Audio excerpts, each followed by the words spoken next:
তোরা সবাই সরে দাঁড়া।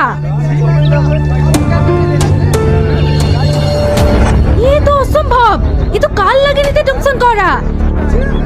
এই বিষ যে তুলবে তার গলা দিয়ে রক্ত উঠে মারা যেতে পারে। আমি তোকে এই বিষ তুলতে দেবো ক্লাই? আমি বেদ কন্যা আছি বটে, সাপের বিষ তোলাই আমার কাম। দিদিমা, তুই আমাকে বাধা দিবি ক্লাই? হে রোগীর বিষ তুলে আমি যদি মরেও যাই তাহলে নিজেকে সার্থকতা মনে করব এই বেদের ঘরে জন্ম নিয়ে।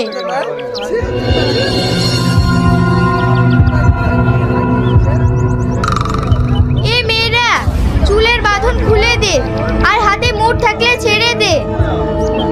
হে দয়াময়, তোকে সাক্ষী রেখে আমি আমার কাজ শুরু করছি। আমি যেন সফল হতে পারি।